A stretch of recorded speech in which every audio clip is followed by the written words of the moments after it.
Sick, it works. Let's see how fast I can do this. Hold up one sec. See how fast I can do this. Hold up one sec. Cool, the music works.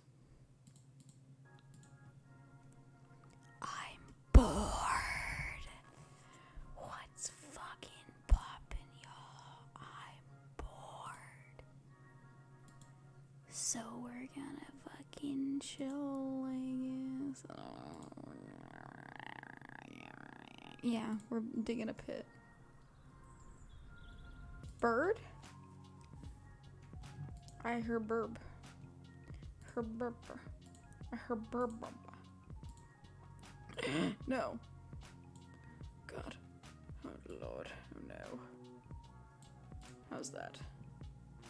How does that end up? Shit. That's how it ends up. How does that end up? Still shit.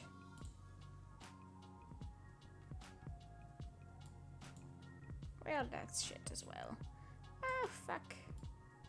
Fuck me. How's that? That is good. Just need to make sure that I can pop shit out. Well, where is it? There is it. I figured it out. That's right. Bitches, I'm good at this. I'm good at this shit. I am good at it. So I have homework to do and I have school that starts. And you know what I'm doing? Absolutely fucking none of it. I have school in 11, 12, 1, 2, 3, 4, 5, 6, 8 hours. I have school in 8 hours. Am I sleeping? No. Am I doing my homework? No. Am I studying for the FRQ that I have tomorrow in fucking macroeconomics class? No. Hi, Skittle. I'm having a crisis. How are you? I'm not doing anything. I'm digging an area that is over 18 chunks big out, and I have no beacon and I'm only using stone tools. Why? Because I can. Because I fucking can. I have had a 4-day break and I have done none of my homework, and I cannot wait to do all of it tomorrow during the first, 5 minutes of first period. If I even make it that far, because I'm probably gonna be asleep. So fun. I do actually have a Harkness discussion tomorrow on the book Jane Eyre, which instead of having read 11 chapters of, I've read 6 chapters of. So I can probably survive on that, but it's still a bad idea. I'm digging out this area. Also a bad idea. I was using moss and then I ran out of bone meal. Doing great. Not struggling at all. I'm just randomly digging all the way down and just hoping that I don't encounter lava. If I did, that would be pretty fun, wouldn't it? It would. But you know, I'm vibing. How are you? Hope you're doing incredible. I do, however, have a Silk Touch villager. Why? I don't know. Random luck. And I put it in a pit with a few other villagers. I gave it bread and I said, fuck. Thank you. I've just been randomly doing this for a long ass time. I don't know why. Just because I like to devote myself to the dumbest projects. Yeah, I know, I want you back. I lost you. I just like to devote myself to the stupidest projects I can for the fun of it. Ooh, fun chat color. That's sick. Yeah, just for the fun of it, you know? For shits and giggles. Oh, I was spinning around and I lost where I'm supposed to dig towards. God damn it. Where was that iron? There. This way. So smart. I'm so good at this. Yeah, I don't know why. I'm just doing this. I have been doing this. But I do have a bee farm, which I think is pretty sick. And I'm very proud of it. A bunch of them escaped and I got pissed at them earlier today. But it's fine. Yeah, so I desperately need to read this book called Jane Eyre, which is honestly not bad. It's better than I'm giving it credit for, but like, ma'am, it's so long. 11 chapters is so long. Yes, I had four days to read it, but I just didn't, and I didn't want to. But it's fine. Like, I mean, it's probably like fair use now. I could probably read it right now, but I don't want to. Okay? I don't feel like it. Exactly. Like, why would I? Why would I do it? Yeah, I feel that. However, I probably should do it if I want to go to trivia, because the thing that I've been doing recently with a bunch of my friends, is every Wednesday we have trivia at a Mellow Mushroom that's near us. It's a pizza place for those of you who don't know. Skittle if you do not know. Mellow Mushroom is insane. It's actually mediocre pizza. It's fine, but like, we've been going to trivia, and oh my god, the dude that runs it knows us by name. Not actually by name, but by our fake name, which is Cane Guys, which is a direct reference to our AP US history teacher from last year, who told us all about this one dude who was in Congress, and some random guy came in with a cane and beat him. And so we identify with the dude who got beat, because the other guy, the dude who got beat was anti-segregation, and the dude who beat him was angry about that stance. So we're the ones who were caned instead of the cane, the guy who caned him. What's the name though? I remember the name. I swear I remember the name. Oh dear, I appear to be stuck in a hole. Oh shoot, fuck. What's his name? God damn it. We named ourselves after him. I should know this. Fucker, what's his name? Oh, fuck. Who's the dude who got caned in Congress? Siri, if you don't work, I'm gonna go fucking insane. Come on, Siri. Not just a moment. No. Give me the answer. Who is the guy who got hit with a cane in Congress?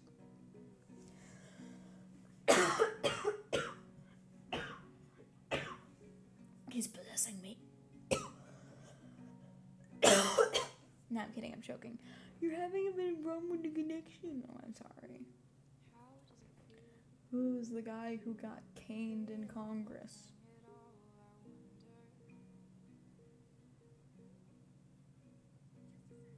No! Never mind. Serious use. I'm Googling it myself.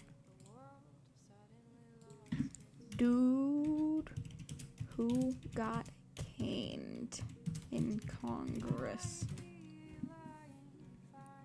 Charles Sumner.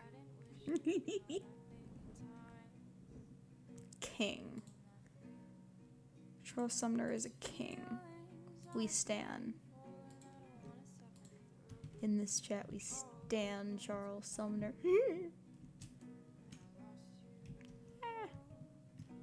So yeah, he was pretty sick as hell. What is this? What? 4383. I'm gonna dig into there. But yeah, so we named our trivia team after there. After Charles Sumner and his experience of being hit with a cane in Congress, which is just, if you think about it, just really fucking funny. Imagine just like being at your job, giving a fire-ass speech about how slavery is shit and needs to be absolutely removed from this world, and then some dude comes up and smacks you with a cane, and you continue to do the speech. Like, hell yeah. I don't remember what the fucking Y level was. It doesn't matter. Goodbye. It's fine. I didn't have a water bucket.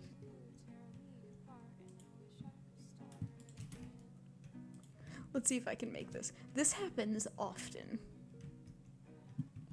This is a very common occurrence. That's why I have so many buckets up there. This happens a lot. Let's see how well I do. Fuck. That was so early. More buckets. I'm gonna keep doing this till I get it. Or until I run out of buckets, which will happen soon. Exactly. Fuck. Yeah, okay, screw it. I ran out of buckets. But I know, right? Like, actual king. I don't actually know if, like, it happened, like, after he finished or before he finished or whatever the fuck. But, like, still king. Like, hell yeah. Go off. Institution of slavery? Not here. Not here, baby. No. We tried 3 times, and that is when we give up. As much as I believe in you know, whatever the fuck the word is, just keeping it going no matter what happens. Sometimes you gotta quit while you're not ahead.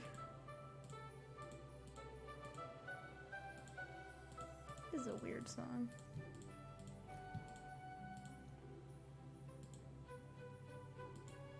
This sounds like fucking song Africa.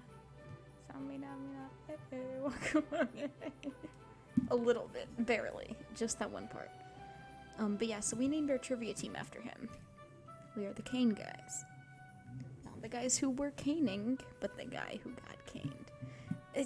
I tried 3 times, okay? It's not if at first you don't succeed, it's if you don't succeed a few times. And you run out of buckets. Then don't do it again.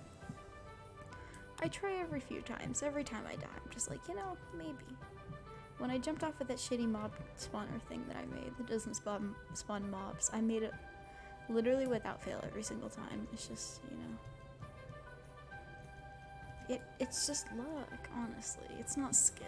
Actually, no, it is skill. It's just, on stairs, it's just so hard, and making excuses is just, like, really difficult right now, because I'm fucking tired and I have a lot of shit to do, it's just how it be. Great. Yeah, so I've been going to trivia, and so, like, this dude knows us, like, our team by name and by face, and, like, every time that we go in to do trivia, I'll just be like, hey, what's up? And it's, like, almost, like, reliably mostly old people and, like, adults that are going on dates for some fucking reason on Wednesdays. And then it's us. There are no other children that go. It's just us. Like, this weird-ass group of high schoolers that are just like, we're gonna win one day. We have not yet won, but we really want to. And so we literally, like, tomorrow we're probably gonna, like, start studying, but, like, the day before we go through, like, Twitter and every top 10 list that has ever existed. We're just like, okay, so what happened today? Okay, so this week so far, this baseball player won, like, this world record thing. This TV show actor turned, like, this TV show actor died, and they were in this show in this year with this actor. Like, that kind of thing. We're just like, okay, we will get all of the basic facts of everything ever. It's so funny. And so we have, and, like, we'll Google search, like, what day, like, what national day is it? And so last week, it was actually Yom Kippur, but they didn't ask any Yom Kippur related questions. We have this group chat, and from last week, where was this shit? It was so funny. Last week, when we were doing it, it was like, okay, so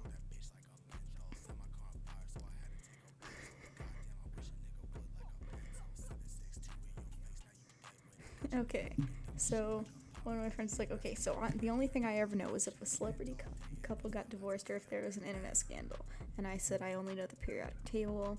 Somebody else said that they were going to be there, and we were like, we're going to be unstoppable because you know all the art history. And I said, my list of predictions for things that were going to come up were Alton Brown beating out breeding out Maris for most home runs in a season, 63. Poland asking the U.S. for nukes. First female cosmonaut on ISS. And National Scissoring Day. Fun fact, last Wednesday was National Scissoring Day. And also, Alton Brown is not a baseball player. So somebody texts back, Alton Brown? And I said, wait, that's the wrong name, isn't it? It's supposed to be Aaron something. And they're like, wait, wasn't Alton Brown the dude from the cooking show? And somebody else said Aaron Judge. And also, it's National... And last Wednesday was National Scissoring Day, National Kale Day, Virus Appreciation Day, and something about apples day. I don't remember what the actual day was, but it was something about apples. Extremely interesting, you know? It was weird. What else was it? There were a lot of weird things. It was funny. We just have like guys, you'll never guess what happened. It really keeps us up to date with like the stupidest current events. Like, I don't care about what wars are going on. What I care about is if the person who associate directed some random ass TV show from the 80s is alive or not. That is what I need to know. Goodbye. Goodbye. Goodbye. Goodbye. No, die. No, I wanted it to go down the hole. I knocked some pillagers down the hole and it was so funny. Ooh, yes, help me.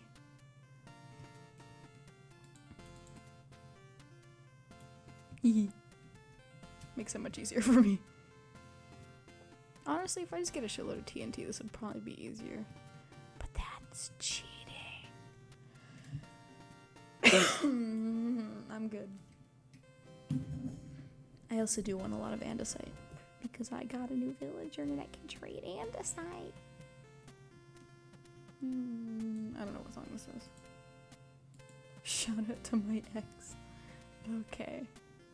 I do have water. Holy shit, it was right in front of my face.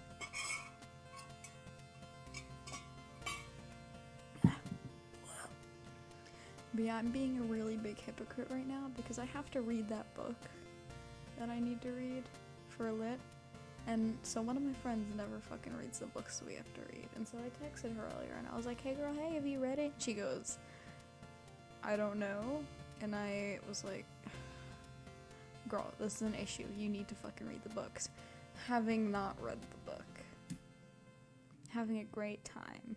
High-key just want to pull out Jane Eyre and start reading it. I probably could.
Okay, I don't know how I'm gonna do this, but it's fine.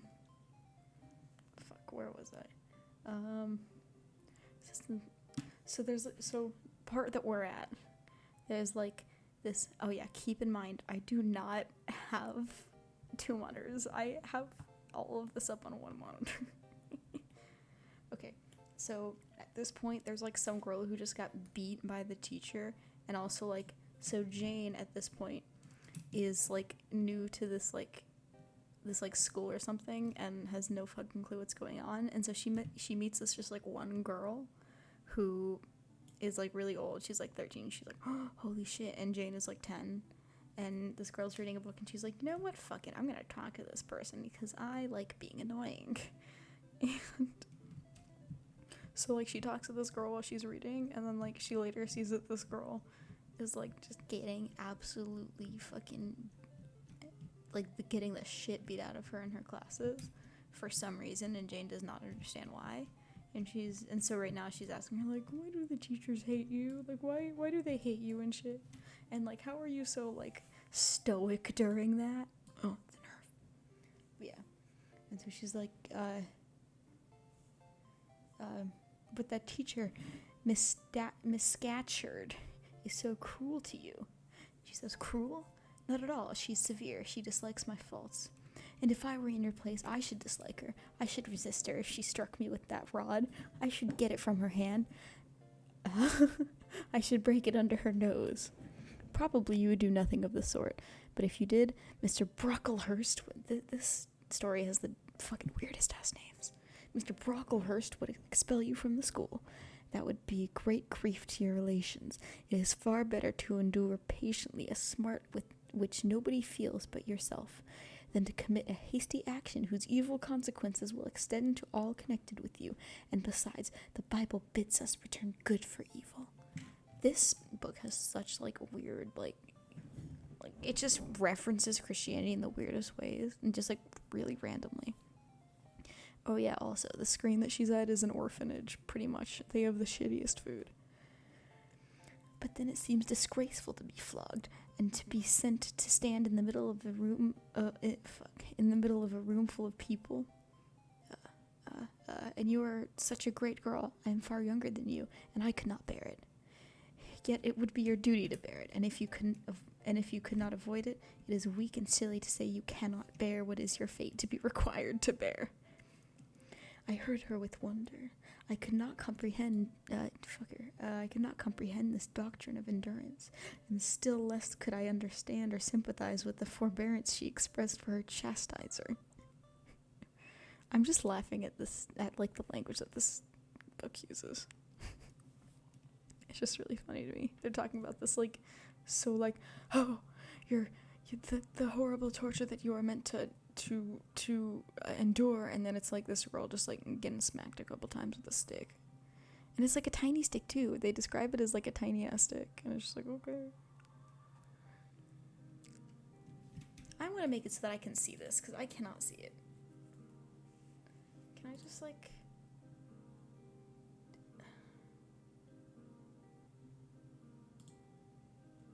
horizontal scrolling would work? Would it? No, it would not. As I cannot scroll it.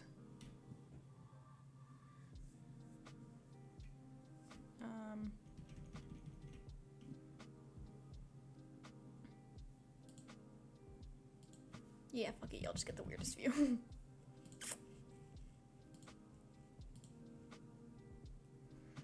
Bracklehursts. Yeah, no, me neither. You know, that feeling when the Bracklehursts.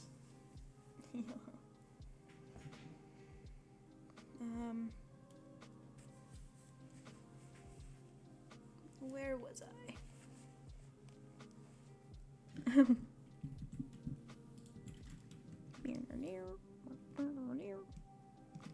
Something about chastiser.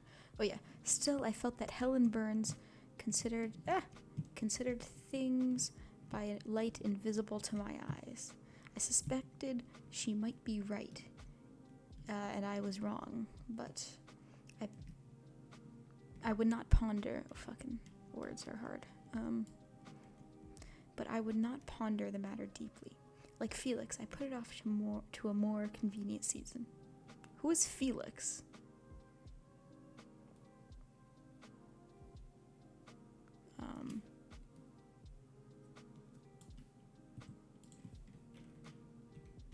Oh yeah, no, that's right there.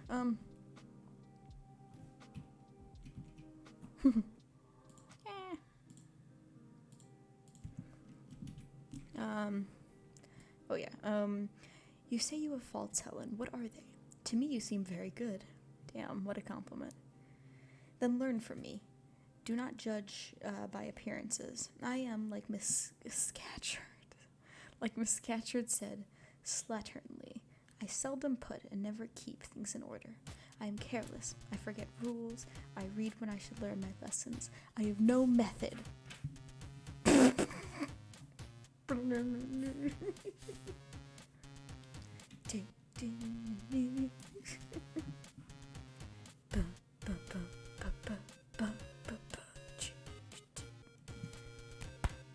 Anyways, sometimes I say, like you, I cannot bear to be subjected to the systematic arrangements.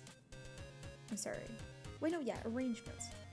This is all very provoking to Miss Scatcherd, who is naturally neat, punctual in particular. And cross and cruel, I added, but Helen Burns would not admit my addition. She kept silence. Is Miss Temple as severe to you as Miss Scatcherd? At the utterance of Miss Temple's name, a soft smile flitted over her grave face. Miss Temple is full of goodness. Oh, the page.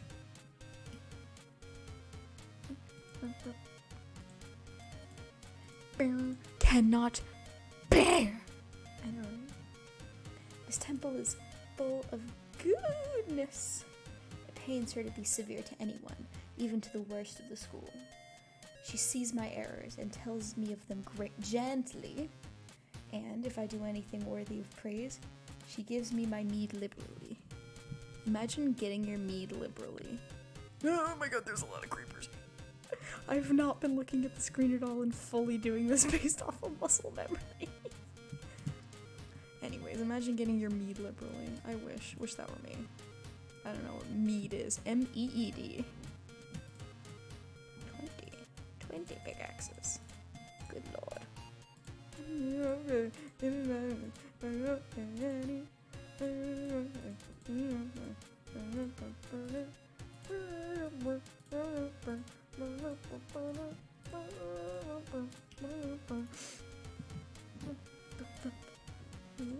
Okay.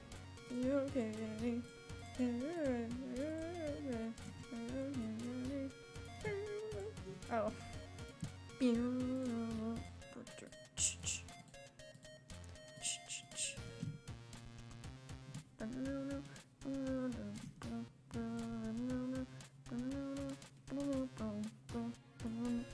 There were two of them? No!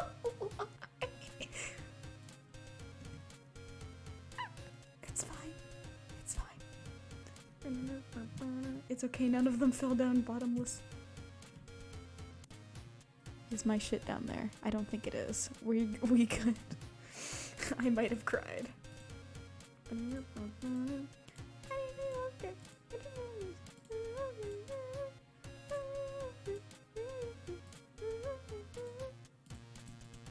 What the fuck? He ascended. Anyways, okay.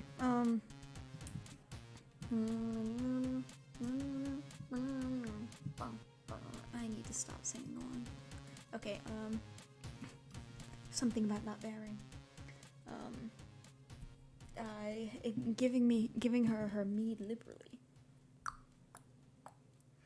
One strong proof.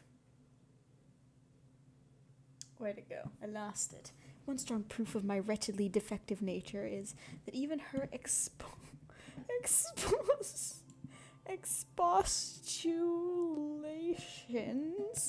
So, what is that word? I'm moving this book to in front of me because I cannot see. Yeah, even her expostulations, good lord, so mild, so rational, have not influence to cure me of my faults, and even her praise. Kona was here. Okay, he didn't see. Kona, good news, guys. Kona did not see me fuck up. Okay, Kona, bye, I guess. Okay. Even in her praise, though I value it most highly. Have not influenced to cure me of my faults, and even her praise, though I value it most highly, cannot stimulate me to continued care and foresight. That is curious, said I. It is so easy to be careful. For you, I have no doubt it is. For you, I have no doubt it is. I observed you in your class this morning, and saw you were closely attentive. Your thoughts never seemed to wander while Miss Miller explained the lesson and questioned you. That's such a lie. Literally, that is such a lie. In the, chapter that happened before this, she was, literally only watching this girl, and she was only watching this girl get her ass beat by the teacher. And be like, why is she getting her ass beat if she literally knows every single one of the answers when nobody else does? Miss Girl Helen, she knows every single goddamn answer, and Jane is just like, they're both ADHD, headcanon, and also just true. It's canon. They are. I just know it. It's just true, honestly. Okay, anyways, now mine, continually rove away when I should be listening to Miss Scatcherd, collecting all she says with no, that's supposed to be there. Assiduity. With assiduity, often I lose the very sound of her voice. ADHD. She's ADHD. She has it. Me too. Same. Assiduity. Often I lose the very sound of her voice. Same. I fall into a sort of dream. Sometimes I think I am in Northumberland. Fucking English ass place. Northumberland. There we go, it's English. And that the noises I hear, I'm gonna fall into one of the holes soon, one day. Often I think I'm in Northumberland. And that the noises I hear around me are the bubbling of a little brook which runs through Deepton, near our house. Then, when it comes my turn to reply, hello. That scared me. I need to be wakened. I'm just changing accents. I need to be wakened, and I have heard nothing of what was read for listening to the visionary brook, and I have no answer ready. Yet how well you replied this afternoon. It was mere chance. The subject on which we had been reading had interested me. This afternoon, instead of dreaming of Deepton, I was wondering how a man who wished to do right could act so unjustly and unwisely as Charles I sometimes did. Shit accent. And I thought what a pity it was that, with his integrity and conscientiousness, he could see no farther than the prerogatives of the crown. If he had but been able to look to a distance and see how what they call the spirit of the age was tempting. Still, I like Charles. I respect him. I pity him. Poor murdered king. She's a Tory! Fuck her. She's a Tory? Girl, I liked you. She's fucking Tory. Yes, his enemies were the worst. They shed blood and had no right to shed. How dared they kill him? Fuck off, you fucking Tory bitch. Charles deserved to be beheaded, and this one does too. Fuck you. Helen was talking to herself now. She had forgotten I could not very well understand her, that I was ignorant, or nearly so, of the subject she discussed. My throat hurts. I recalled her to my level. And when Miss Temple teaches you, do your thoughts wander then? Or when Miss Temple teaches you, do your thoughts wander then? No, certainly not often. Fucker. Because Miss Temple has generally something to say, which is newer than my own word that I can't see. Reflections. Her language is singularly agreeable to me, and the information she communicates. Oh, I got very scared there. And the information she communicates. The information she communicates is often just what I wish to gain. Cool. I'm gonna eat.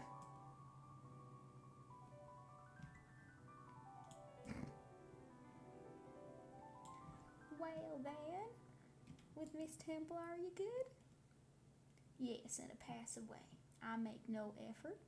I follow as inclination guides me. She's ADHD. She has ADD. Like it. Yeah. Anyways, there's no merit in such goodness. A great deal. You are good to those who are good to you. It is all I ever desired to be. If people were always kind and obedient to those who are cruel and unjust, the wicked feel afraid, and so they would never alter. We're in the Muppet Show now? It's the Muppet Show with our... It's the Muppet Show with our very special guest, Jane Eyre. Whatever. Kermit the Frog here. I don't know how to do a Kermit the Frog voice. I can't do it. It doesn't work. It doesn't work for me. It sounds like Miranda sings. But will grow worse and worse. When we are struck at without reason, we should strike back again very hard. I'm sure we should. So hard as to teach the person who struck us to never do it again. You will change your mind, I hope, when you grow older. As yet you are but a little untaught girl. Sorry, new page. New page. You're a little untaught girl. Okay, fucking rude, I guess. Damn it, it's rubbing off on me. The voice that I'm doing to myself is rubbing off on me. God, who'd have thought? But I feel this, Helen. I must dislike those who, whatever I please them, persist in disliking me. I must resist those who punish me unjustly. It is that was very funny. The fucking ending went right as I fell through the ceiling. I must resist those who punish me unjustly. It is as natural as that I should love those who show me affection or submit to punishment when I feel it's deserved. Who the fuck feels that punishment's deserved to them ever?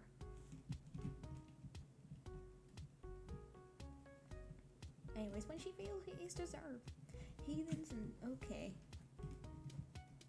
hold that doctrine, but Christians and civilized nations disown it. What the fuck do you mean? That makes sense. God, Catholics. No offense, I mean the Anglican era. I don't even think that was Catholic, that's Protestant, right? Actually, no, because I don't remember. Whatever. Anglicans. Fucking Anglicans. They make no logical sense. Primarily in this era. Whatever, I don't give a shit. Civilizations disown it. How? I don't understand. No. I'm glad I looked up. Doing great. Anyways. It is not violence that best overcomes hate. Not vengeance that most certainly heals injury. What then? Read the New Testament and observe what Christ says. I get to say Christ in the weird way and observe what Christ says. And how he acts. Make his words your rule and his conduct your example. Cool, it's still me. I'm not embarrassing myself. What does he say? Love your enemies. Bless them and curse you. Bless them that curse you. Do good to them.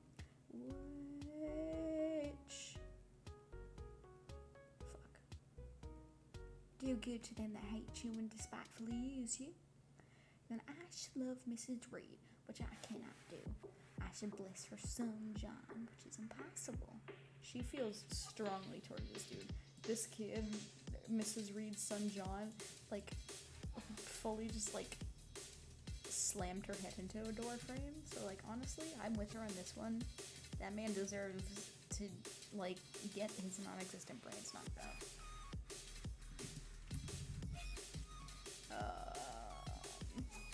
In her turn, Helen Burns asked me to explain.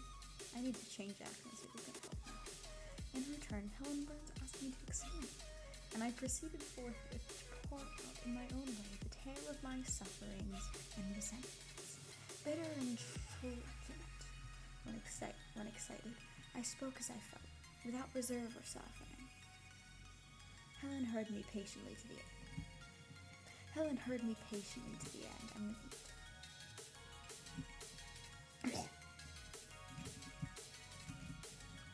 Anyways, you heard me patiently to the end.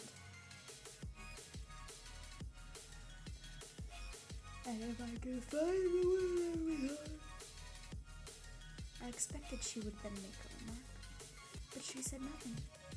Well, I asked impatiently, is not Mrs. Reed I'm good, I'm doing good.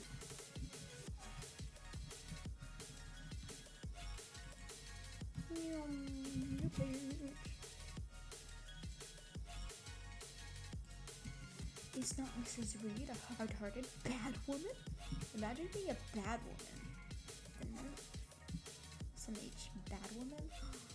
God. I could not even imagine. She has been unkind to you, no doubt. Because, holy shit, enjoy your ice cream. I'm jealous. Thank you, I won't. Enjoy your ice cream, though. That sounds fucking awesome. Because, you see, she dislikes your cast of character, as Miss Scatcher does mine. But how minutely you remember all she has done and said to you. What a singularly deep impression her injustice seems to have made on your heart. No ill usage so brands its record on my feelings. Would you not be happier if you tried to forget her severity, together with the passion and emotions it excited?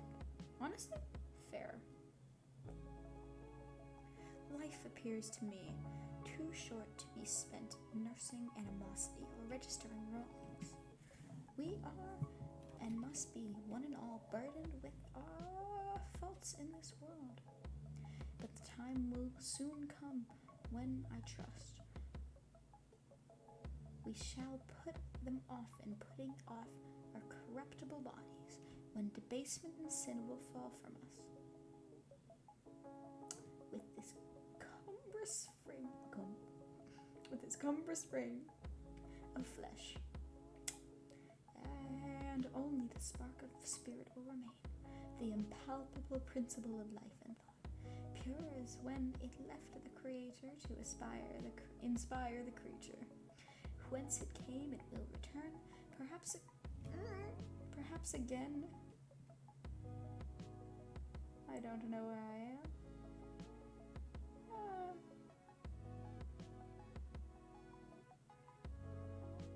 I'm gonna fall against the wall. Where'd it go? Whence it came, it will return, perhaps again to be communicated to some being higher than man. Perhaps to pass through the graduations of glory. I'm gonna fall into a hole if I don't look where I'm going. Something about graduations of glory. Sick as hell.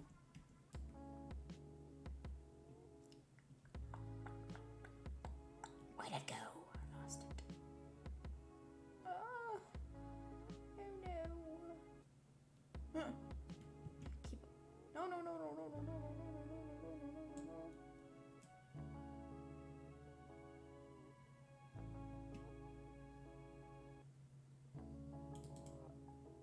Bye. It's already gone. Get fucked. Anyways, something about graduations of glory, from the pale human soul to brighten the seraph.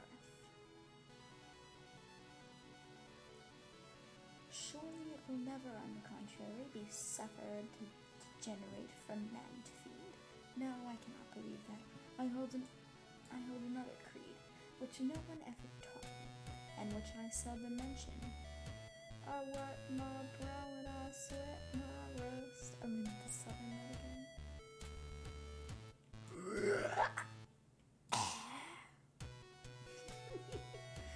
But in which I delight, and to which I cling, for it extends hope to all. It makes eternity a rest. This song is gonna drive me insane. Turning music down. Just a little bit. Just a wee bit. Just a wee bit, you see. You see? I'm going to do possibly, what's it called? Insensitive accent. Not quite sure how insensitive it might be. Might be insensitive, but certainly it's alright. I don't know what I'm doing. Anyways. Fucker. Where did I end up? Besides, with this creed I can... Wait, no. But which I delight, and to which I cling, for it extends hope to all. It makes eternity a rest, a mighty home. Not a terror in an abyss. Besides, with this creed, which no one ever taught me, I can so clearly distinguish between a criminal and his crime. I can so sincerely forgive the first while I abhor the last. With this creed... Oh wait, no, I want those bones. Bones. With this creed, I can so clearly distinguish between the criminal and his crime. I can so sincerely forgive the first while I abhor the last. With this creed, revenge never worries my heart. Degradation never too deeply disgusts me. Injustice never crushes me too low. I'm going up to my bee house because this is distracting as hell. No, let me go to my bee house. Look at my bee house, guys. Look at him. Look at my bee house. Also, I did redstone, which, what the fuck? I made a fully functional pumpkin farm and a not fully functional flower farm. And a bee house. Bee house. Girly. Honey. Bee house. A bee house. I made a bee house where they won't get angry at me when I get their beeswax. A bee house, and they won't drown when I do that. Usually, get your ass out of there, you stupid motherfucker. It was supposed to be automatic, but then it wasn't because I'm dumb. Bee house. We're just gonna sit here for a bit.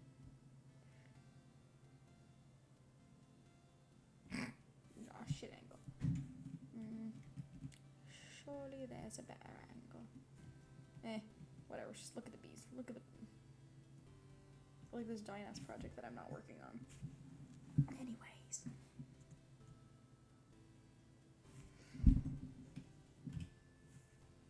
The bees are moving me. I find that rude, honestly.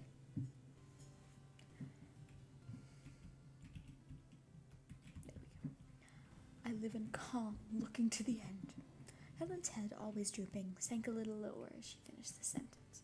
I saw by her look she wished no longer to talk to me, but rather to converse with her own thoughts. She was not allowed much time for meditation.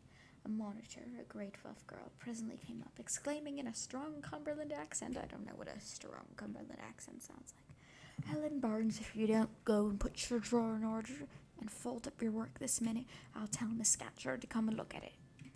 Helen sighed as her reverie fled, and getting up obeyed the monitor without reply as without delay.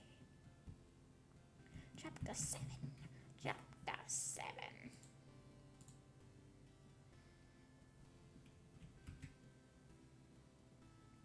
My first quarter at Lowood seemed an age, and not the golden age either.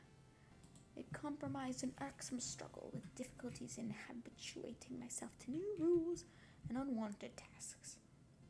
It's a weird-ass way to spell unwanted. The fear of failure in these points harassed me worse than the physical hardships of my lot. though these were no trifles. I can very vaguely hear the song from Nightmare Before Christmas in my ear, and I like it a lot. Okay, I'm going blanky mode, guys. Blanky mode. Holy shit, guys, it's you. This is the most disgusting layout I've ever had. Anyways. During January, February, and part of March, the deep snows, after their melting, the almost impassable roads, prevented our stirring beyond the garden walls. There better not be a creeper that comes up.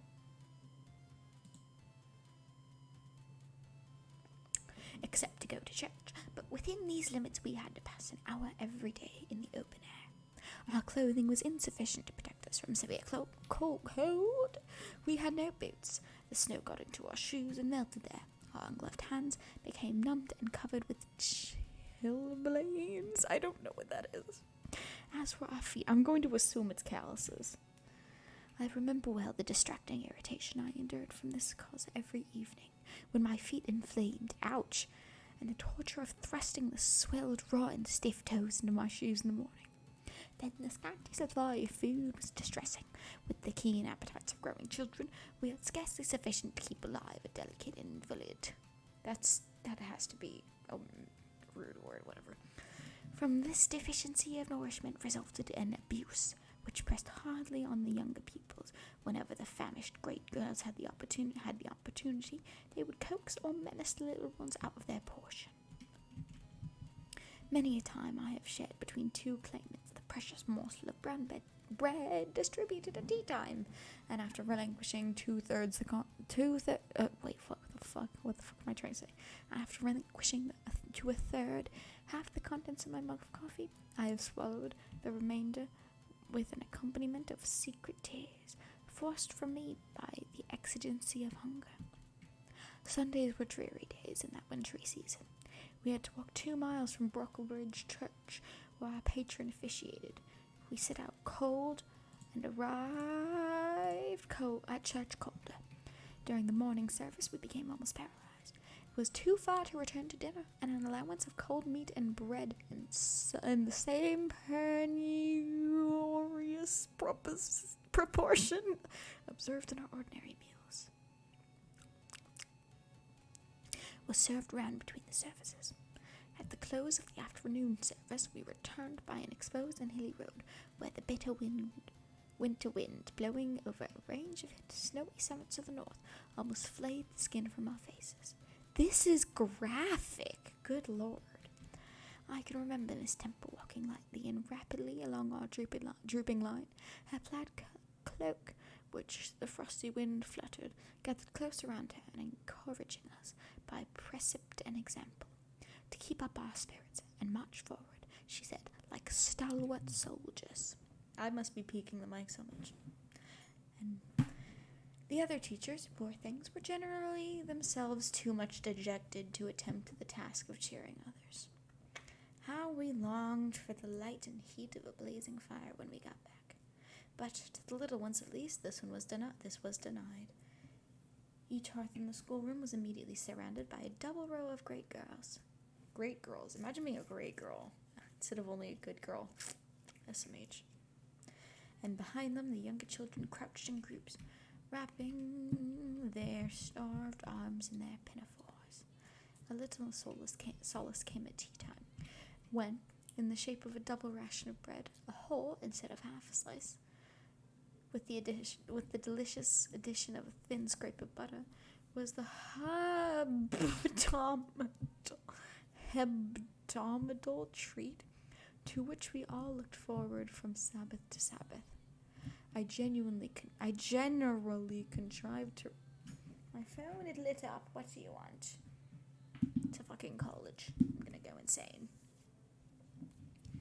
I generally contrived to reserve a moiety of this bounteous repast for myself, but the remainder I was invariably obliged to part with. This Sunday evening was spent in repenting by heart the church catechism and the 5th, 6th, and 7th chapters of St. Matthew, and in listening to a long sermon read by Miss Miller, whose irrepressible yawns attested to her weariness. A frequent interlude of these performances was the enactment of the part of it's trying to kill me, Eutychus, by some half-dozen of little girls who, overpowered with sleep, would fall down, if not out of the 3rd loft, yet off the 4th form, and be taken up half dead. The remedy was to thrust them forward into the center of the schoolroom, oblige them to stand there till the sermon was finished. Sometimes their feet failed them, and they sank together in a heap. They were then propped up with the monitor's high stools. I have not yet alluded to the visits of Mr. Brocklehurst. This sounds like a prison camp. And indeed that gentleman was from home during the greater part of the first month after my arrival. Perhaps prolonging his stay was with his friend the Archdeacon. Archdeacon? Archdeacon. Whatever, it sounds like a British word. His absence was a relief to me. I need not say that I had my own reasons for dreading his coming, but he did at last. Imagine, he came. Come, he did at last. One afternoon, I had then been 3 weeks at Lowood, as I was sitting with a slate in my hand, puzzling over a sum with long division. She's 10. I don't actually remember how old I was when I learned long division, so this might be really young or it might be really old, I don't know. My eyes, raised in abstraction to the window, caught sight of a figure just passing. I recognized almost instinctively the gaunt outline, and when 2 minutes after, all the school teachers included rose en masse, it was not necessary for me to look up in order to ascertain whose entrance they thus greeted. A long stride measured into the schoolroom, and presently beside Miss Temple, who herself had risen, stood the same black column which had frowned on me so ominously from the hearthrug of Gateshead. These names are so fucking weird. I now glanced sideways at this piece of architecture. Yes, I was right, it's Mr. Brocklehurst, buttoned up in a surtout, and looking longer, narrower, and more rigid than ever.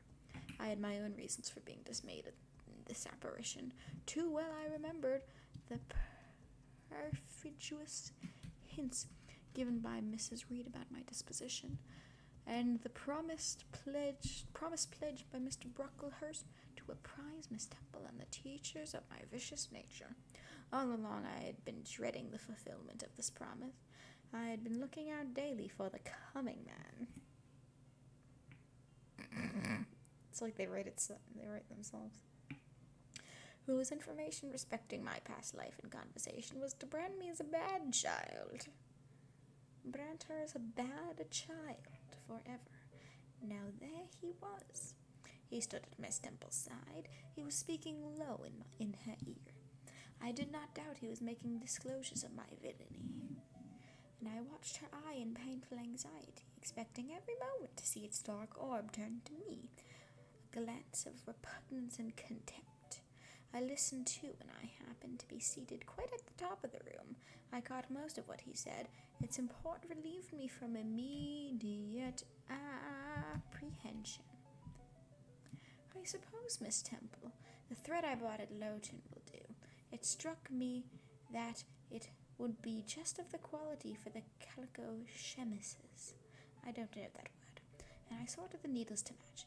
You may tell Miss Smith that I forgot to make the memorandum of the darning needles, but she shall have some paper sent in next week, and she is not on any account to give out more than one at a time to each pupil, and if they have more they are apt to be careless and lose them. And, oh, ma'am, I wish the woolen stockings were better looked too. And when I was here last, I went into the kitchen garden and examined the clothes drying on the line. There was a quantity of black hose in a very bad state of repair. From the size of the holes in them, I was very sure they had not been well mended from time to time. That feeling when you're, almost certain that some, adult figure to you He's like talking about you in the worst way, and then they're talking about pantyhose. Ill. Hi, Wub. How you doing? I just saw. It does. I don't know what the word is, but it sounded British, so I guessed. Ow. My hips. Anyways. He paused. Good. Your directions shall be attended to, sir, said Miss Temple. And ma'am, he continued, the laundress tells me some of the girls have 2 clean tuckers in the week. It is too much. The rules limit them to 1. I haven't been murdered yet. Let's go. Sorry, I just randomly am checking to see if I die in Minecraft, because then I die in real life. I think I can explain that circumstance, sir. Agnes and Catherine Johnson were invited to take tea with some friends at Lowton last Thursday, and I gave them leave to put on clean tuckers for the occasion. Well, for once it may pass, but please do not let the circumstance occur too often. And there is another thing which surprised me. I find in settling accounts with the housekeeper that a lunch consisting of bread and cheese has twice been served out to the girls during the past fortnight. Fortnight. I have issues. I can't. Stop. I can't. How is this? I looked over the regulations and I find no such meal as lunch mentioned. I got another goddamn email. Product support? Yeah, what the fuck? No, give me my textbook back. Well, they banned me from my bio textbook. What the fuck? What a scam. I want my textbook back. Anyways, I'll find it online somewhere. It's fine. Who introduced this innovation? Usually innovations are good things, but okay. And by what authority? I must be responsible for the circumstance, sir, replied Miss Temple. The breakfast was so well prepared that the pupils could not possibly eat it, and I dare not allow them to remain fasting till dinner time. Madam, allow me an instant. You are aware that my plan in bringing these girls up is not to accustom them to habits of luxury and indulgence. Imagine having habits of luxury and indulgence, like eating more than 1 meal a day. SMH, more than 1 meal a day. I don't like that. But to render them hardy, patient, and self-denying. Ouch. Should any little accidental disappointment of the appetite occur, such as the spoiling of a meal, the under or overdressing of a dish, the incident ought not to be neutralized by replacing with something more delicate in the comfort lost, thus pampering the body and obviating the aim of this institution. It ought to be improved to the spiritual edification of the pupils by encouraging them to evince fortitude under temporary privation. I don't know what he's saying, and I feel like that's the point. Because she's a child, and this dude is speaking bullshit. I guess. I think that that's what it's supposed to be. But I'm not sure. Then again. Oh. Okay. Something about privation. A brief address on those occasions would not be mistimed, wherein a judicious instructor would take the opportunity of referring to the sufferings of the primitive Christians. You mean the Jews? I raised my eyebrows in case you couldn't see. Primitive Christians. The Jewish people? Sorry, I have slime, and so that was the slime. And I will prove it. Listen. My slime is ripping ass. It's a cute color, though, so, like, it's okay. I'll excuse it. I want to do Halloween things. They should drive to me and go trick-or-treating with me.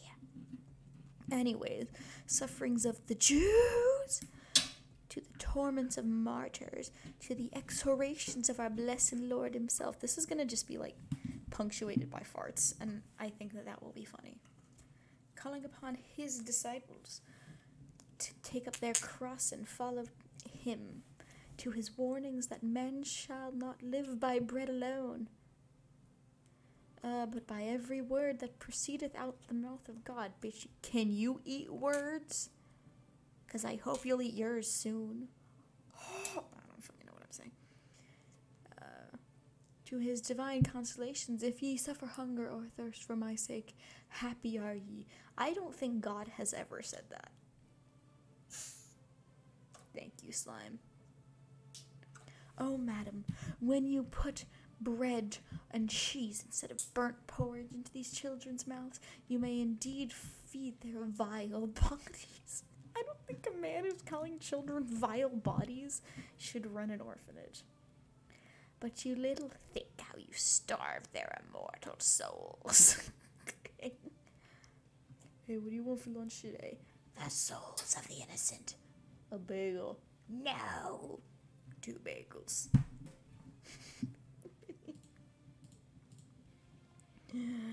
Mr. Brocklehurst again paused, perhaps overcome by his feelings. Miss Temple had looked down when he first began to speak to her, but she now gazed straight before her, and her face, naturally pale as marble, appeared to be assuming also the coldness and fixity of that material, especially her mouth, closed as if it would have required a sculptor's chisel to open it, and her brow settled gradually into petrified severity. My hands feel gross now.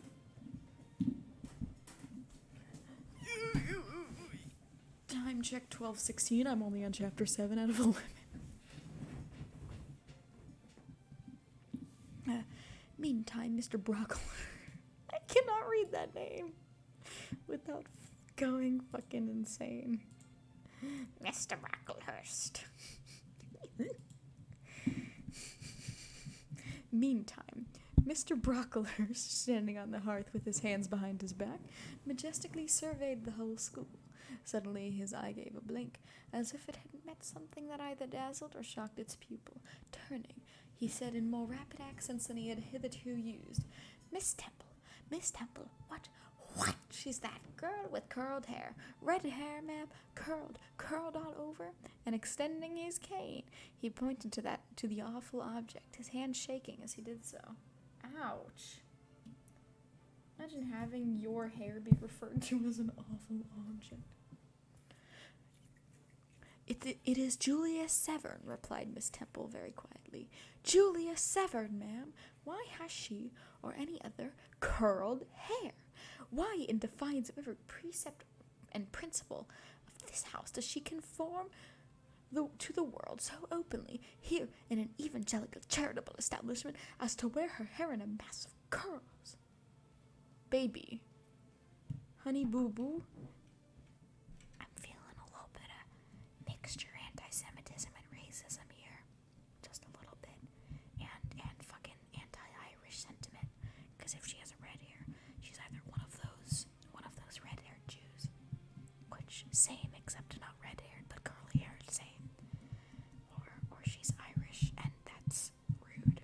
And you're being a little bit of a bitch, not gonna lie. Julia's hair curls naturally, returned Miss Temple, still more quietly. Naturally, yes, but we are not to conform to nature. Girlie, what about God? We wish these girls to be the children of grace, and why that abundance? I have again and again intimated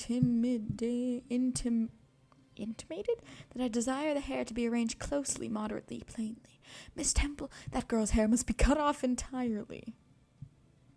Oh my fucking God. Jesus Christ. He's like those fucking asshole teachers that cut off, like, that were, like, taking scissors to, like, black girls' hair. Like, that were in the news a bunch, like, a hot minute ago. Oh my God, he's an asshole. What a dick. Bro. I will send a barber tomorrow, and see other girls who have far too much off the excrescence. That tall girl, tell her to turn around. Tell all the first form to line up and direct their faces to the wall. Oh my God. Miss Temple passed her handkerchief over her lips as if to smooth away the involuntary smile that curled them. She gave the order, however, and when the first class could take in what was required of them, they obeyed. Leaning a little back on my bench, I could see the looks and grimaces with which they commented on this maneuver. Maneuver. That's definitely a British word. That feeling when maneuver.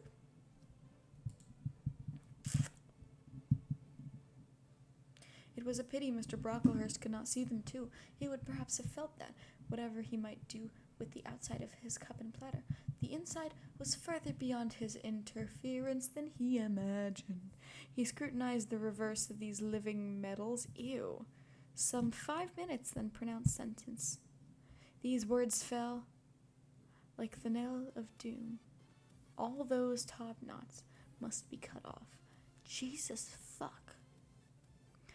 Miss Temple seemed to remonstrate. What? Madam, he pursued, I have a master to serve whose kingdom is not of this world. My mission is to mortify in these girls the lusts of the flesh, to teach them to clothe themselves with shamefacedness and sobriety, not with braided hair and costly apparel. And each of the young persons before us has a string of hair twisted in plaits. I still don't know how to pronounce that. Of vanity itself, which might have woven. These, I repeat, must be cut off. Think of the time wasted of... You dumb bitch. Mr. Brocklehurst was here interrupted. 3 other visitors, ladies, now entered the room. They ought to have come a little sooner to have heard his lecture on dress, for they were splendidly attired in velvet, silk, and furs. The 2 younger of the trio, fine girls of 16 and 17,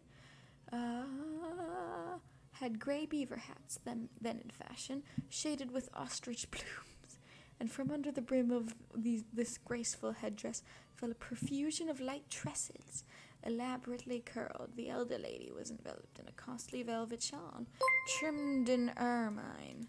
I love ermines. Ermines are so cute. Y'all need to see ermines. They're so fucking cute. They're fucking adorable. Look at these little bitches. Look at them.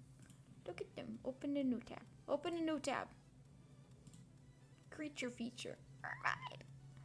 Look at them. Look at them. I need to fucking find a picture that I can center. Okay, whatever. I don't give a fuck. Look at them. They're so cute. The little face. Open image in new tab. Open image in new tab. Look at it. Look at it. It's so cute. It's fucking adorable, man. Look. The little face. I love them. They're so cute. Hi, Panther. Oh my god, hi. Hi, Panther. Thank you so much. I don't get notifications and I don't know why. Hi. I know they're so cute. They're adorable. Anyways, I'm reading Jane Eyre, so this may not be interesting, but it's fine. I love them. But anyways, this lady's wearing one around her neck. Fun.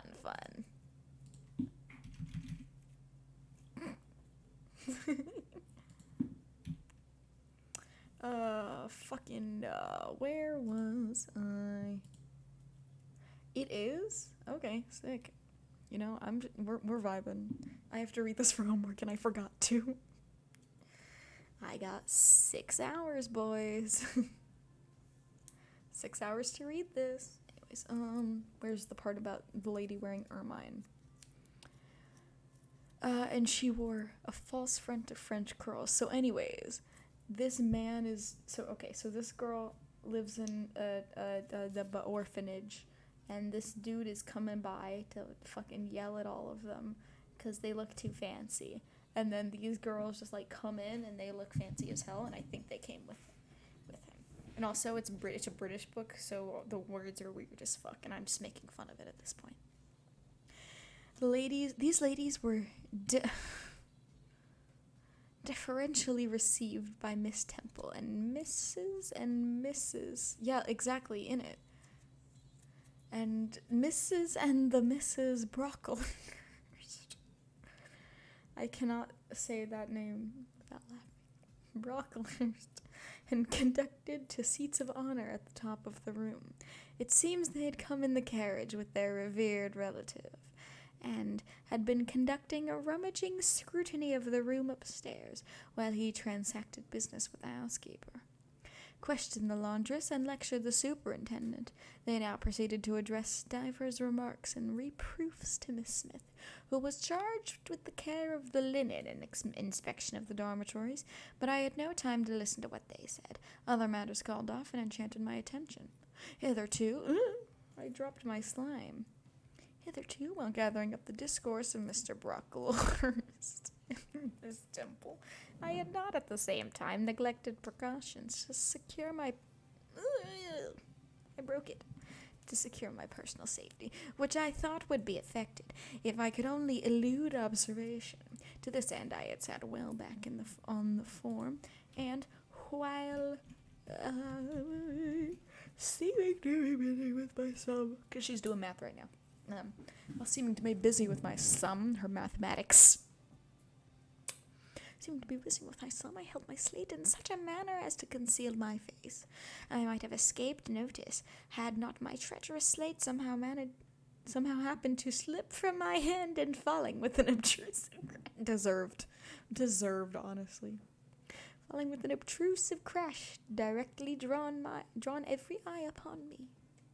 I knew it was all over now, and as I stooped to pick up the 2 fragments of slate, I rallied my forces. For the worst, it came. "A careless girl," said Mr. Brocklehurst. And immediately after, "It is the new pupil, I perceive." And before I could draw breaths, "I must not forget I have a word to say respecting her." Girl, you almost got out of it. Oh. Then aloud, how loud it seemed to me, "Let the child who broke her slate come forward." Of my own accord, I could not have stirred. I was paralyzed, but the 2 great girls... Again, it's so weird that they call the older girls great girls. Like, fuck, okay. It's making them seem like giants or some shit. 2 great girls who sit on each side of me set me on my legs and pushed me towards the dread judge, and then Miss Temple gently assisted me to his very feet, and I caught her whispered counsel. "Don't be afraid, Jane. I saw it was an accident. You shall not be punished." The kind whisper went into my heart like a dagger. Like a dagger? It's bad? Another minute and she will despise me for a hypocrite, thought I, and in impulsive fury against Reed, Brocklehurst & Co. Reed, Brocklehurst & Co.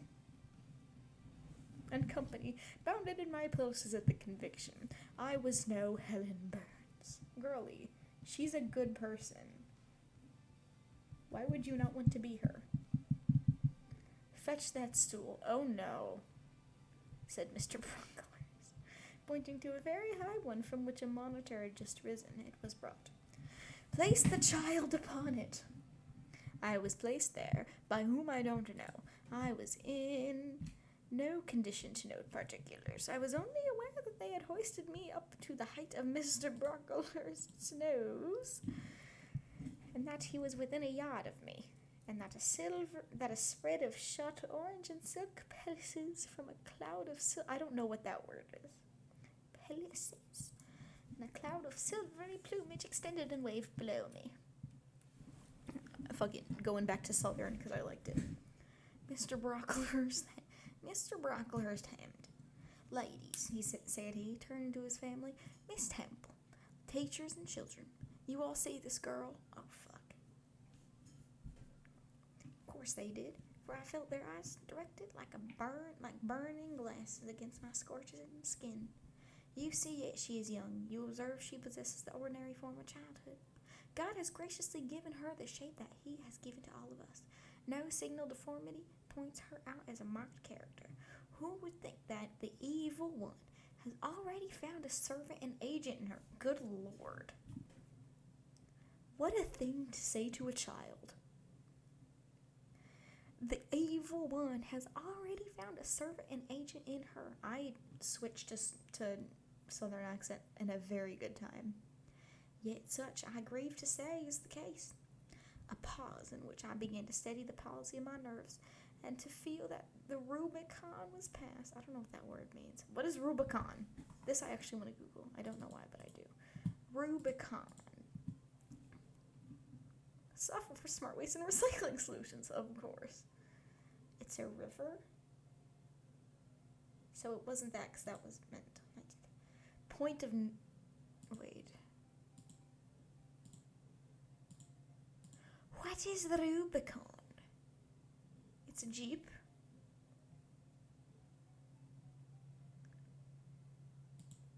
Definition. The act of winning a game against an opponent whose total score is less than... What? I'm very confused. A bounding or limiting line. Alright then. Feel that the Rubicon was passed. It sounds like fucking... It sounds like... I don't know what to call him. Wait, hey fam. It sounds like something that you put on like a Nintendo Switch. Joy-Con, that's what that is. But it sounds like a Nintendo Switch thing. Like a, connect your Rubicons, man. You got a spare Rubicon. Oh, it's because con means console. That's why. Okay. The Rubicon was passed. And that the trial... Wait, I'm Southern. That the trial, no longer to be shirked, must be firmly sustained. My dear children, pursued by the marble clergyman with pathos, this is a sad, a melancholy occasion, for it becomes my duty to warn you that this girl, who might be one of God's own lambs, is a little castaway, not a member of the true flock, but evidently an interloper and an alien. You must be on your guard against her. You must shun her. Example, if necessary, avoid her company, exclude her from your sports, and shut her out of your converse. Teachers, you must watch her. Keep your eyes on her movements, weigh well on her words, scrutinize her actions, punish her body to save her soul, if indeed such salvation be possible. For my tongue falters when I tell it, this girl, this child, the native of a Christian land, worse than many a little heathen who says its prayers to... Oh, God. Okay, not gonna say that. This girl is a liar. A liar. What a thing to say to a child in front of her peers, when she is already extremely hungry and cold and suffering. What a thing. Now came a pause of 10 minutes, during which I, by this time in perfect possession of my wits, observed all the female Brocklehursts. All the female Brocklehursts. It sounds like a bird type. It sounds like a species of bird. Ah, yes. The Brocklehurst flies through the trees, searching for a place to nest.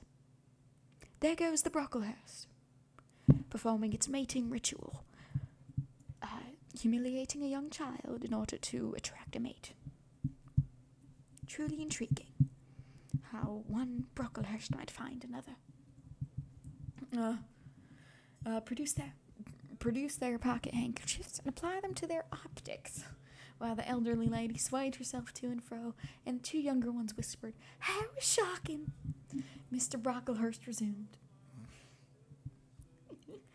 This I learned from her benefactress, from the pious and charitable lady who adopted her in her orphan state, reared her as her own daughter, and whose kindness, whose generosity the unhappy girl repaid in an ingratitude so bad, so dreadful, that at last her excellent patroness was obliged to separate her from her own young ones, fearful lest her vicious example should contaminate their purity. Oh Lord.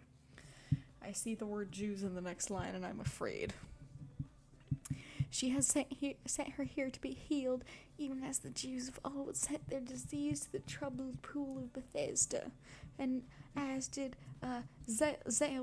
Link and Zelda in The Legend of Zelda, Breath of the Wild, do something about Bethesda. I know that they mention that in the games, but I have never played them before. I was just trying to make a funny reference. As Link and Zelda found themselves in Bethesda for some reason or another, even if Bethesda even is a place, I wouldn't know.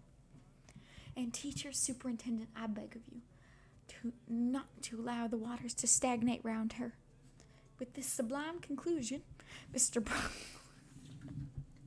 It catches me off guard every time, but it's so funny. Mr. Brocklehurst, just the top button of his surtout, muttered something to his family, who rose, bowed to Miss Temple. Then all the great people sailed in state from the room. Turning at the door, my judge said, let her stand half an hour longer on that stool, and let no one speak to her during the remainder of the day. Jesus fucking Christ. What a dick. What a dick. He's just being a dick. Ow.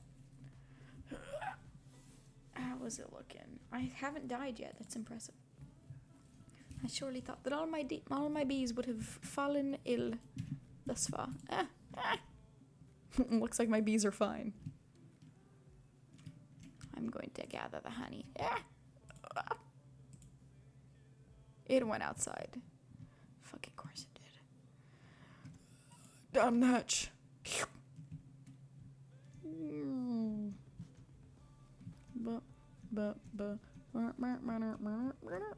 Anyways, chapter 8. Let's go. 6, right? Yep. I would put these back. Honestly, this is kind of like a little Mario tunnel. Get out of the water, you dumb bitch. Get out of my way. Get out of my way. There we go. Look, I have so much wax. I'm gonna make so many Halloween candles. I have so much wax. I'm gonna make so many Halloween candles. Anyways. Okay. There was I then, mounted aloft. I, who had said I could not bear the shame of standing on my natural feet in the middle of the room, was now exposed to the general view on a pedestal of infamy. What my sensations were no language can describe. But just as they all rose, stifling my breath and constricting my throat, a girl came up and passed me. In passing, she lifted her eyes. What a strange light inspired them. What an extraordinary sensation that ray sent through me. How the new feeling bore me up. It was as if a martyr, a hero, had passed a slave or victim, and imparted strength in the transit. I mastered the rising hysteria, lifted up my head, and took a firm stand on the stool. Helen Burns asked some slight question about her work of Miss Smith, was chidden for the triviality of the inquiry, returned to her place, and smiled at me as she again went by. What a smile! I remember it now, and I know that it was the effluence of fine intellect, of true courage. It lit up her marked lineaments. That's a British word for sure. Her thin face, her sunken gray eye. Singular? Okay. Helen Burns is a pirate, question mark? Like a reflection from the aspect of an angel. Yet at that moment, Helen Burns wore on her arm the untidy badge. What? Scarcely an hour ago, I had heard her condemned by Miss Scatcherd to a dinner of bread and water on the morrow because she had blotted an exercise in copying it out. Such is the imperfect nature of man. Such spots are there on the disk of the clearest planet, and eyes like Miss Scatcherd's can only see those minute defects and are blind to the full brightness of the orb. Honestly, hits hard. That hits hard. I'm not gonna lie. I'm not gonna lie to you. Anyways, chapter 8. Only 4 more. God, I'm gonna go insane. Ere the half hour ended, 5 o'clock struck, school was dismissed, and all were gone into the refectory to tea. I now ventured to descend. It was deep dusk. I retired into a corner and sat down on the floor. The spell by which I had been so far supported to began to dissolve. Reaction took place, and soon so overwhelming was the grief that seized me, I sank prostrate with my face to the ground. Honestly, same. Now I wept. Helen Burns was not here. Nothing sustained me. Left to myself, I abandoned myself, and my tears watered the boards. I had meant to be so good, and to do so much at Lowood, and to make so many friends, and to earn respect and win affection. Already I had made visible progress. That very morning I had reached the head of my class.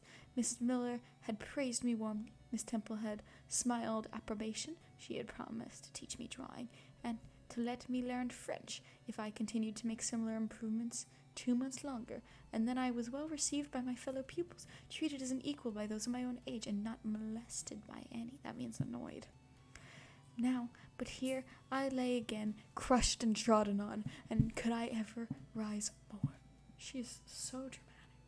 Never, I thought, and ardently I wished to die. While sobbing out this wish in broken accents, someone approached. I stared up. Again Helen Burns was near me. The fading fires just showed her coming up the long, vacant room. She brought my coffee and bread. Oh, honey, that's so sweet of her. Come, eat something. Come, eat something, she said. But I put both away from me, feeling as if a drop or crumb would have choked me in my present condition. Helen regarded me, probably with surprise. I could not now abate my agitation.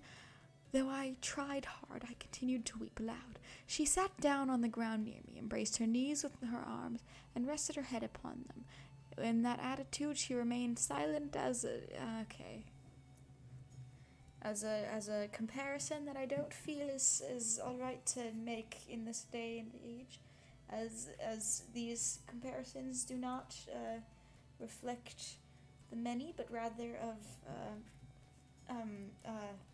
privileged views of the past, and should not be seen as this. Anyways, I was the first who spoke.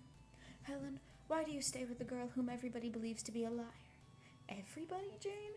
Why, there are only 80 people who have heard you called so, and the world contains hundreds of millions. Girl, they contain billions. I don't know what you're talking about. But what have I to do with millions? The 80 I know despise me. Jane, you are mistaken. Probably not one in the school either despises or dislikes you. Many, I'm sure, pity you much. How can they pity me after what Mr. Brocklehurst has said? Mr. Brocklehurst is not a god, nor is he even great and admired man. He's little liked here, and he never took steps to make himself liked. Had he treated you as an especial favorite, you would have found enemies, declared or covert, all around you. As it is, the greater number would offer you sympathy if they dared. Teachers and pupils may look coldly on you for a day or two, but friendly feelings are concealed in their hearts, and if you persevere in doing well, these feelings will ere long appear so much more than evidently for their temporary suppression. Besides, Jane, she paused. Well, Helen, said I, putting my arm into hers. She chafed my fingers gently to warm them and went on.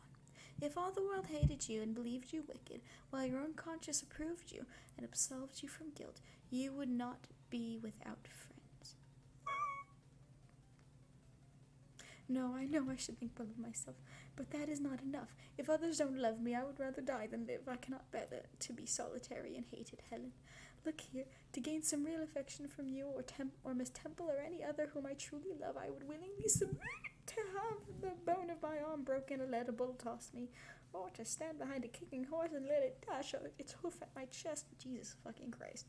Hush, Jane, you think too much of the love of human beings. You are too impulsive and too vehement, and the sovereign hand that created your frame and put life into it has provided you with other resources than your feeble self, or than creatures feeble as you.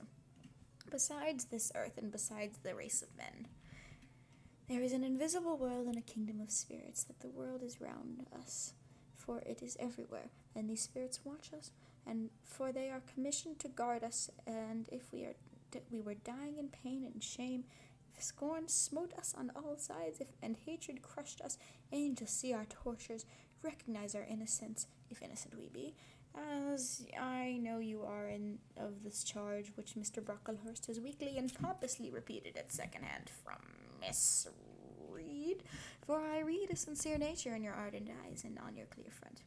And God waits, Jesus fucking Christ, it's a long-ass sentence. And God waits only the separation of spirit from flesh to crown us with full reward. Ow.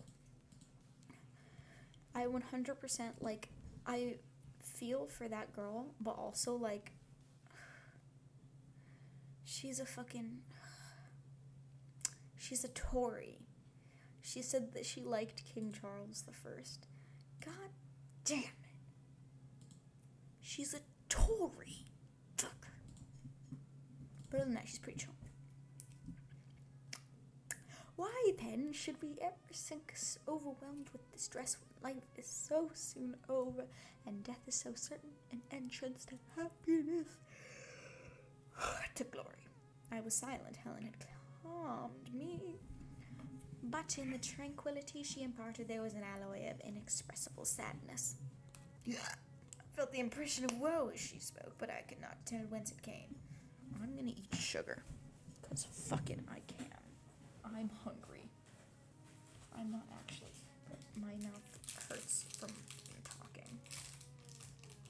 And so I shall eat sugar.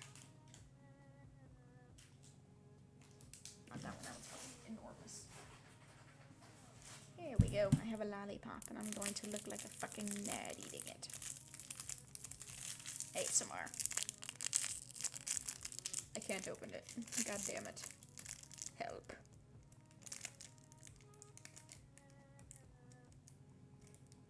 Help. Yeah, I got the horses in the back. Apparently that's what's playing right now. I don't know though. Open!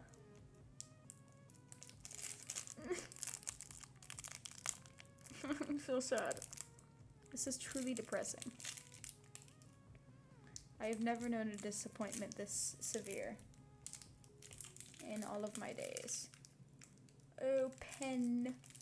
Open the gates and seize the lollipop. Please, please, please, please, please, please, please, please. I cannot open it and I'm going to cry.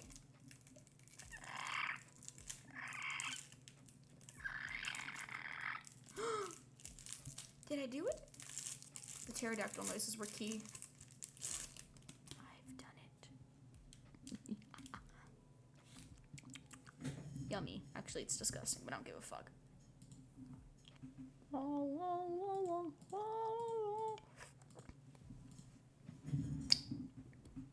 This is gonna be a disgusting stream. I'm so sorry.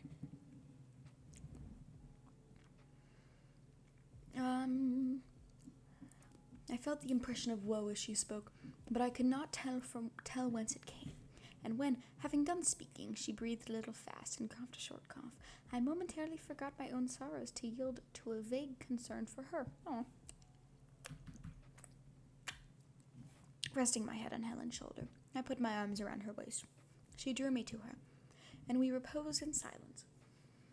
We had not sat long thus. Wait one second. Wanted to move my mic, but not deafen y'all. You're welcome. When another person came in, some heavy clouds swept from the sky by a rising wind had left the moon bare, and her light streaming in through a window shone full both on us and on the approaching figure, which we at once recognized as Miss Temple. I came on purpose to find you, Jane Eyre, said she. I want you in my room, and as Helen Burns is with you, she may come too. What the fuck? The fuck is going on? We went, following the superintendent's guidance. We had cause to thread some intricate passages and mount a staircase before we reached her apartment. It contained a good fire and looked cheerful. Miss Temple told Helen Burns to be seated in a low armchair on one side of the hearth, and herself taking another. She called me to her side. Is it all over? She asked, looking down at my face. Have you cried your grief away? I am afraid I never shall do that. Why? Because I have been wrongly accused, and you, ma'am, and everyone else will now think me wicked. I shall thank you what you prove yourself to be, my child. Continue to act as a good girl, and you will just satisfy us. Shall I, Miss Temple? You will, said she, passing her arm round me. And now, tell me who is this lady whom Mr. Brocklehurst called your benefactress. Mrs. Reed, my uncle's wife. My uncle is dead, and he left me to her care. Did she not then adopt you of her own accord? No, ma'am, she was sorry to have to do it, but my uncle, as I have often heard the servants say, got her to promise before he died that she would always keep me. Well, now, Jane, you know, or at least I will tell you, that when a criminal is accused, he is always allowed to speak in his own defense. You have been charged with falsehood. Defend yourself to me as well as you can. Say whether your memory suggested is true, but add nothing and exaggerate nothing. She's fucked because she was pretty evil. I resolved, in the depth of my heart, that I would be the most moderate, most correct. And having reflected a few minutes in order to arrange coherently what I had to say, I told her the story of my sad childhood. Exhausted by emotion, my language is more subdued than it generally was when it developed that sad theme, in mindfulness of Helen's warnings against indulgence of resentment. I infused into the narrative far less of gall and wormwood than ordinary. Thus restrained and simplified, it sounded more credible. I felt, as I went on, that Miss Temple fully believed me. In the course of the tale, I had mentioned that Mr. Lloyd as having come to see me after the fit, for I never forgot the, to me, frightful episode of the Red Room, in detailing which my excitement was sure in some degree to break bounds. For nothing could soften in my recollection the spasm of agony which clutched my heart when Mrs. Reed spurned my wild supplication for pardon, and locked me a second time in the dark and haunted chamber. I had finished. Miss Temple regarded me for a few minutes in silence. She then said, I know something of Mr. Lloyd. I shall write to him, and if his reply agrees with your statement, you shall be publicly cleared from every imputation. To me, Jane, you are clear now. She kissed me, and still keeping me at her side, where I was well contented to stand, for I derived a child's pleasure from the contemplation of her face, her dress, her one or two ornaments, her white forehead, racist, her clustered and shining curls, her and beaming dark eyes, gleaming. My eyes are gleaming. She proceeded to address Helen Burns. How are you tonight, Helen? Have you coughed much today? Not quite so much, I think, ma'am. Is she dying? And the pain in your chest? She's dying. It is... Speaking of pain in my chest. It is a little better. Better. Why am I talking like that?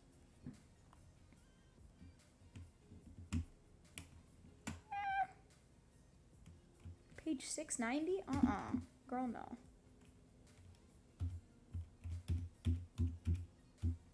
Oh, shit, wait.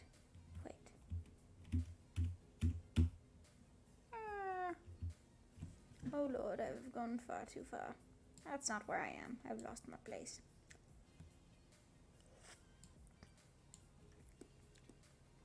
Well, there's no chapter marks. That's not it. I wish that was it. On chapter 8.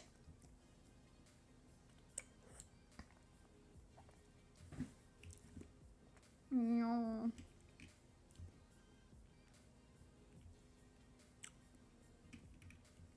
Miss Temple got up, took her hand, and examined her pulse.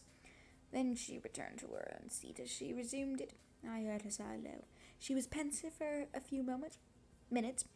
Then rousing herself, she said cheerfully, But you two are my visitors tonight. I must treat you as such.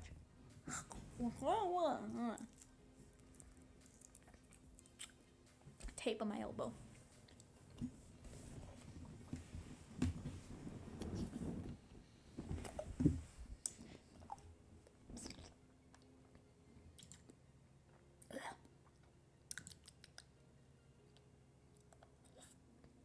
My mouth is going to be fully brown. I have a very rainbow lollipop. It's mediocre. Barbara, she said to the servant who answered it, I have not yet had tea. Bring tray and place cups for these two young ladies. And the tray was brought. How pretty to my eyes did the china cups and bright teapot look, placed on a little round table by the fire. How fragrant was the steam of the beverage and the scent of the toast, of which, however, I, to my dismay, Curl Lee stopped putting qualifiers. For I was beginning to be hungry, discerned only a very small portion. Miss Temple discerned it too. Barbara, said she, can you not bring a little more bread and butter? There is not enough for 3. Barbara went out. She returned soon. Madam Miss Harden said she had sent up the usual quantity. Miss Harden, be it observed, was the housekeeper, a woman after Mr. Bracklehurst's own heart. made up of equal parts whalebone and iron. Oh, very well, returned Mrs. Temple. We must make it do, Barbara, I suppose. And as the girl withdrew, she added, smiling, fortunately, I have it in my power to supply deficiencies for this once. Having invited Helen and me to approach the table and placed before each of us a cup of tea and one delicious but thin morsel of toast, she got up and locked a drawer, and taking from it a parcel wrapped in paper, disclosed presently to our eyes a good-sized seed cake. Yum. Sounds delicious.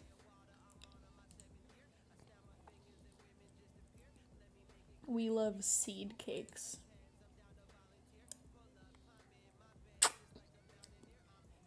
I meant to give each of you some of this to take with you, said she, but as there is so little toast, you must have it now. And she proceeded to cut slices with a generous hand. What does a seed cake look like? Google it.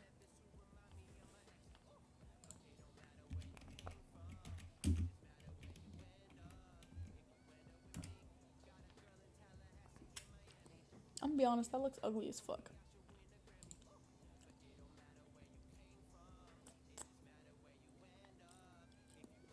Oh, it's like fucking poppy seed or like banana bread. Okay.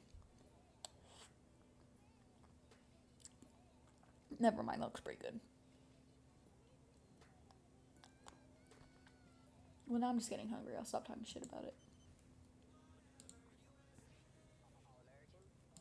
Okay. Oh, hi, Wub. Thank you for the follow. I'm stupid. I don't see this shit.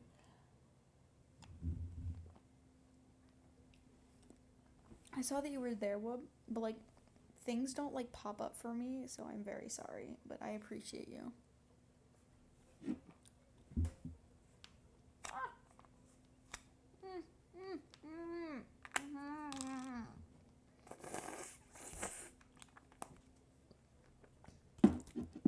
There's slime on my blanket.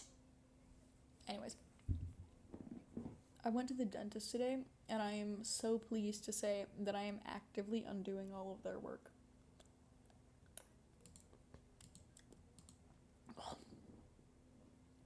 This is so not worth it. We feasted that evening as on nectar and ambrosia, and not the least delight of the entertainment was the smile of gratification with which our hostess regarded us. As we satisfied our famished appetites on the delicate fare she liberally supplied. Tea over and the tray removed, she again summoned us to the fire. We sat one on each side of her, and now a conversation followed between her and Helen, which it was indeed a privilege to be admitted to hear. Miss Temple had always something of serenity in her air, of the state of her mien, I don't know what that means, of refined propriety in her language, which precluded deviation into the ardent, the excited, the eager, something which there's hair in my mouth, chastened, whatever, the pleasure of those who looked on her and listened to her by a controlling sense of awe, and was such my feeling now. But as to Helen Burns, I was struck with wonder. Those are the same goddamn thing. Awe and wonder are the same thing. The refreshing meal, a brilliant fire, and the presence and kindness of her beloved instructress. Or perhaps more than all these, something in her own unique mind had roused her powers within her.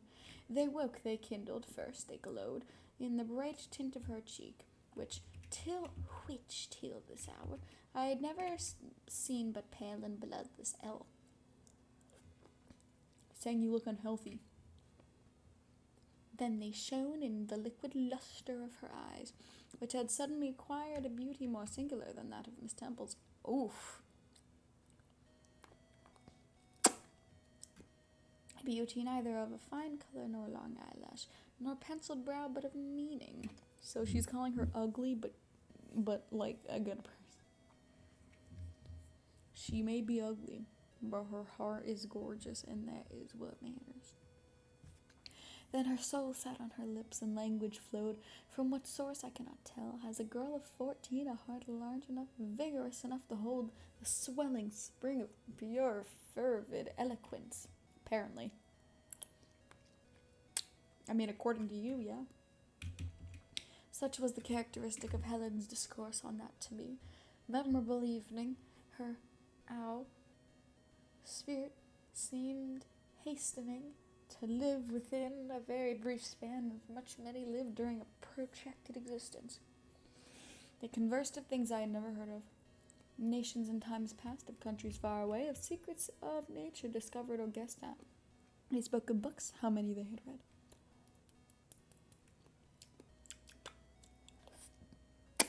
What stores of knowledge they possessed.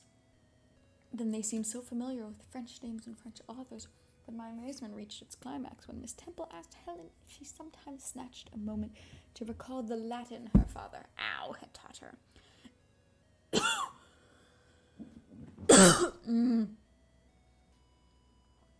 And taking a book off from a shelf, bade her read and construe a page of Virgil, and Helen obeyed, my organ of veneration expanding at every sounding lie. She had scarcely finished ere the bell announced bedtime. No delay could be admitted. Miss Temple embraced us both, saying, as she drew us to her heart, "God bless you, children." Helen she held a little longer than me. She let her go more reluctantly. It was Helen her eye followed to the door. If she's dying of something that is making her cough, you should not hug her longer. For her, she a second time breathed a sad sigh. For her, she wiped a tear from her cheek. Is she dying or no? On reaching the bedroom, we heard the voice of Miss Scatcherd. She was examining drawers, and she had just pulled out Helen Burns's. And when we entered, Helen was greeted with a sharp reprimand and told that tomorrow she would have half a dozen of untidily folded articles pinned to her shoulder. Fuck her. My things were indeed in shameful disorder, murmured Helen to me in a low voice. I intended to have arranged them, but I forgot. She's ADHD. Literally.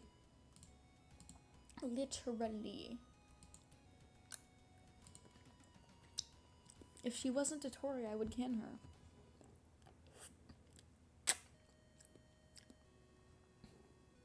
Next morning, Miss Scatcherd wrote in conspicuous characters on a piece of pasteboard the word slattern, and bounded like a phylactery round Helen's large, mild, intelligent, and benign-looking forehead. What a bitch.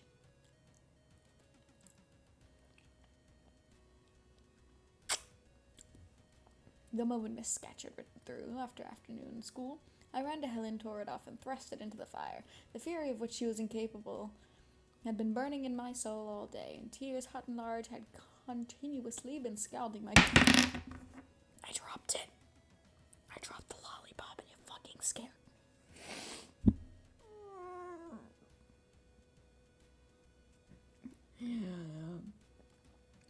for the spectacle of her sad resignation gave me an intolerable pain at the heart. Fuck.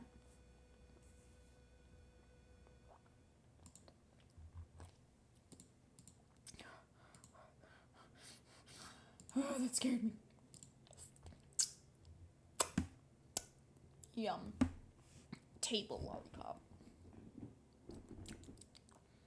About a week subsequently to the incidents above narrated, Miss Temple, who had written to Mr. Lloyd, received his answer. It appeared that what he said went to corroborate my account. Miss Temple, having assembled the whole school, inquiry had been made against Jane Eyre, and that she was most happy to be able to pronounce her completely cleared from every imputation. The teachers then shook hands with me and kissed me, and a murmur of pleasure ran through the ranks of my companions. The wire is too short, it does not reach me. There it is.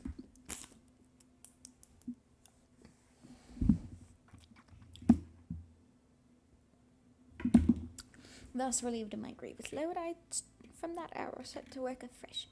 Resolved to pioneer my way through every difficulty, I toiled hard, and my success was proportionate to my efforts. My memory, not naturally tenacious, improved with practice. Exercise sharpened my wits, and in a few weeks I was promoted to a higher class. In less than 2 months, I was allowed to commence French and drawing. I learned the first 2 tenses of the verb être. Fuck you, I speak Spanish. And sketched my first cottage, whose walls, by the by, outrivaled in slope those of the Leaning Tower of Pisa. On the same day. That night, on going to bed, I forgot to prepare the imagination, the Barmecide supper of hot roast potatoes or white bread and new milk, with which I was wont to amuse my inward cravings. I feasted instead upon the spectacle of my ideal drawings, which I saw in the dark, all the work of my own hands, freely penciled houses and trees, picturesque rocks and ruins. I don't know what that says either. Creep, like groups of cattle, sweet paintings of butterflies hovering over unblown roses, of birds picking at ripe cherries, of wrens nesting, closing bird-like eggs, wreathed about with young ivy sprays. I examined too and thought of the possibility of my ever being able to transfer currently a little French story which Madame Pierre, again Spanish, had that day shown me. Nor was that problem solved to my satisfaction ere I was sweetly asleep. Well, as Solomon said, better is a dinner of herbs where love is than a stalled ox and hatred therewith. I would not now have exchanged Lowood with all its privations for Gateshead and its daily luxuries. Chapter 9. Fuck no, I'm done. I'm going to sleep. It has been an honor, my friends. I'm fucking tired. I want to go to bed. I'm going to go to sleep.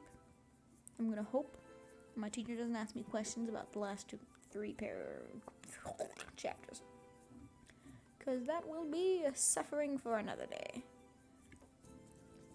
I have enjoyed all of your company, and I hope you have enjoyed mine likewise.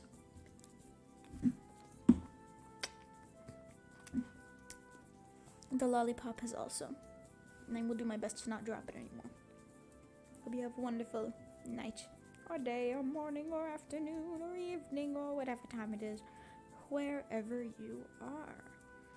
I'm sorry that you had to suffer through me doing whatever the fuck this bullshit was. But I enjoyed it all the same, and I hope that you did as well. Have an incredible rest of your whatever that amount of time it has been. And I will see you all later in the next sinful fucking weird ass stream. Bye.